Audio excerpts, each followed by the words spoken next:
और कहा कि हे प्रभु, भगवान ने नाव मांगी ही क्यों? भगवान ने क्यों नाव मांगी?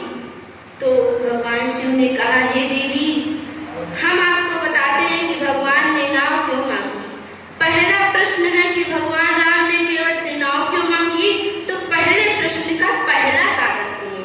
भगवान राम ने नाव इसीलिए मांगी। एक समय की बात है, इंद्र के यहाँ सभा लगी हुई थी। इंद्र के यहाँ सभा लगी हुई थी और उस सभा में चित्रकेतु नाम का गंधर्व गीत गा रहा था।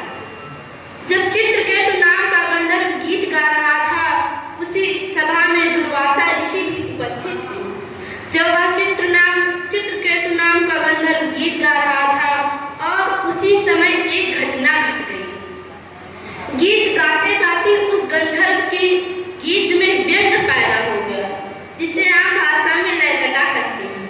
लयकटा का मतलब है कि गीत गाते गाते उसकी लय बिगड़ जाए, उसे ही लयकटा कहते हैं।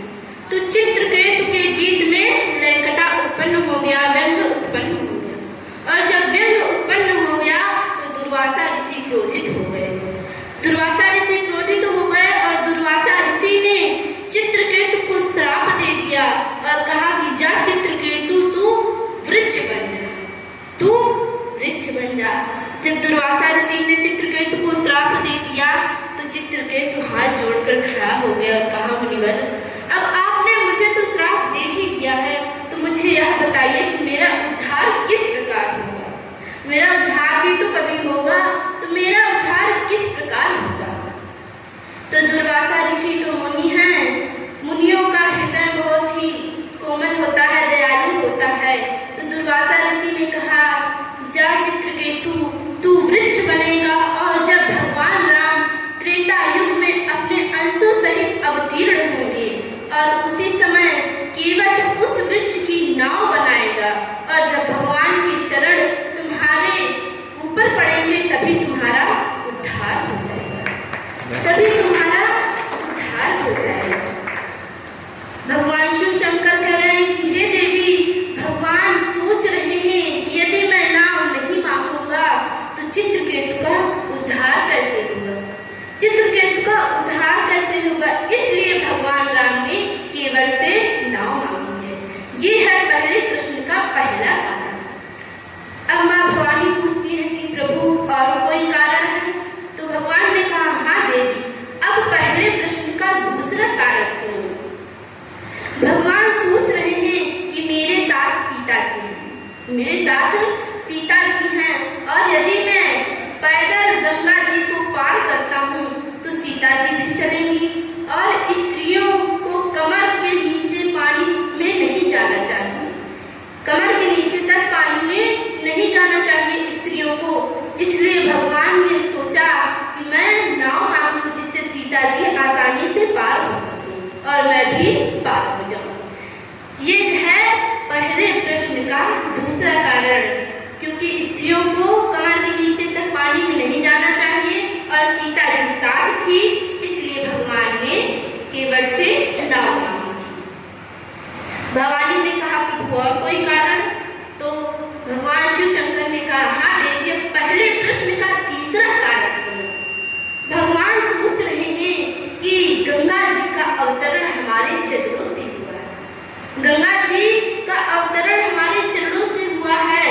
यदि हम इनके ऊपर पांव रखते हैं, क्योंकि ये तो मेरी बेटी के समान है, ये मेरी बेटी के समान है और मैं इनके ऊपर पांव नहीं रख सकता हूँ, मैं इनके ऊपर पांव नहीं रख सकता हूँ। इसलिए भगवान राम ने केवट से नाव मांगी, इसलिए भगवान राम ने केवट से नाव मांगी।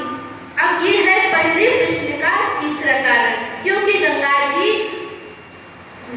का अवतरण भगवान की छड़ों से हुआ है और गंगा जी भगवान की बेटी के समान है, इसलिए भगवान ने केवट से नाव मांगी।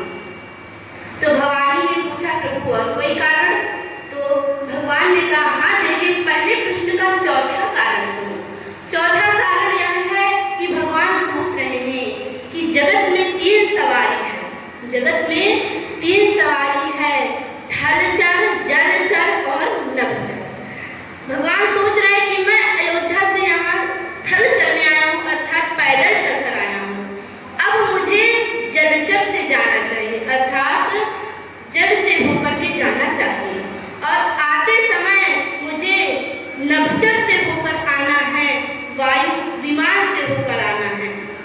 लौटते समय भगवान विमान से आए थे अयोध्या, तो भगवान सोच रहे हैं कि लौटते समय मैं विमान से आऊंगा, इसलिए भगवान राम ने केवट से नाव मांगी है। रामचरितमानस में इस प्रश्न के 4 कारण बताए गए हैं। पहला तो चित्रकेतु का उद्धार करने के लिए, दूसरा कि स्त्रियों को कमर के नीचे तक पानी में नहीं जाना चाहिए और सीता जी साथ थी, इसलिए भगवान ने केवट से नाव मांगी, और तीसरा यह है कि गंगा जी का अवतरण भगवान के जड़ों से हुआ है और गंगा जी उनकी पुत्री के समान है, इसलिए भगवान ने केवट से नाव मांगी। और चौथा कारण यह है कि भगवान सोच रहे हैं कि जगत में 3 सवारी है, थल चल, जल चल, नभ चल। मुझे अब मैं थल चल आया हूँ अयोध्या से, यहाँ थल चल आया हुआ, मुझे जलचर से जाना चाहिए और आते समय मुझे नभचल से आना है, इसलिए भगवान राम ने केवट से नाव मांगी। माँ भवानी पूछती है, प्रभु आपने पहले प्रश्न के तो 4 कारण मुझे बताए, अब मुझे यह बताइए कि केवट नाव ला नहीं रहा है, ना केवट आना अर्थात केवट नाव ला नहीं रहा है। आखिर क्या कारण है कि केवट नाव नहीं ला रहा है? भगवान विष्णु जगत के रचयिता से नाव मांग रहे हैं और वह नाव नहीं ला रहा है, ऐसा क्यों प्रभु? तो माँ के प्रश्न को सुनकर, माँ भवानी के प्रश्न को सुनकर शिव जी ने कहा, हे दीदी ध्यान से सुनो, अब दूसरे प्रश्न का पहला कारण सुनो।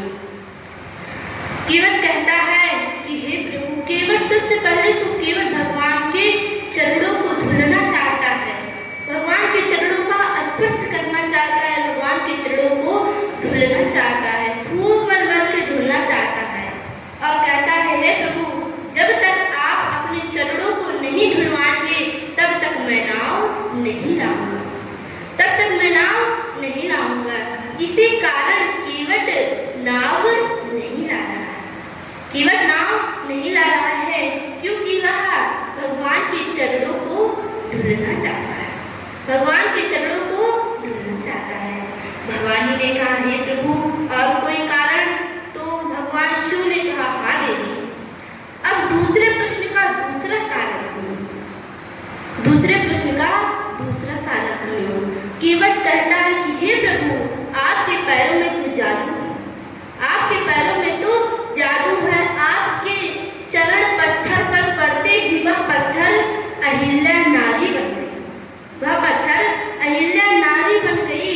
यदि ये चरण बिना धुलवाए आप मेरे नाव पर रखेंगे और कहीं मेरी नाव नारी बन गई तो हे प्रभु मैं क्या करूँगा, मैं क्या करूँगा? एक पत्नी तो घर में है, एक पत्नी और पैदा हो जाएंगी, तो मैं क्या करूँगा प्रभु? इसलिए आप पहले अपने चरणों को धुलवा लीजिए, आप अपने चरणों को धुलवा लीजिए। ये है दूसरे प्रश्न का दूसरा कारण। माँ भवानी ने कहा कि हाँ, माँ भवानी ने कहा, प्रभु और कोई कारण है क्या? तो भगवान शिव ने कहा, हाँ देवी। अब दूसरे प्रश्न का तीसरा कारण सुनो। केवट कहता है कि हे प्रभु यदि मैंने आपको पार उतार दिया, यदि मैंने आपको पार उतार दिया और यह बात दशरथ जी को पता चल गई तो दशरथ जी से हमारी दुश्मनी हो जाएगी, दशरथ जी से हमारी दुश्मनी हो जाएगी। दशरथ जी सोचेंगे जो केवट ना पार लगौते शायद राम लौट घर यौते, अर्थात यदि केवट ने राम को पार नहीं उतारा होता तो शायद मेरे राम वापस घर आ जाते, शायद मेरे राम वापस घर आ जाते और मेरी दुश्मनी हो जाएगी दशरथ जी से। इसलिए केवट भगवान, इसलिए केवट नाव नहीं लाया है। अब भवानी ने कहा कि प्रभु और कोई कारण? तो भगवान शिव शंकर ने कहा, हाँ देवी। अब दूसरे प्रश्न का चौथा कारण सुनो, दूसरे प्रश्न का चौथा कारण सुनो। केवट कहता है, हे प्रभु आप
चरणों को धुलवा लीजिए।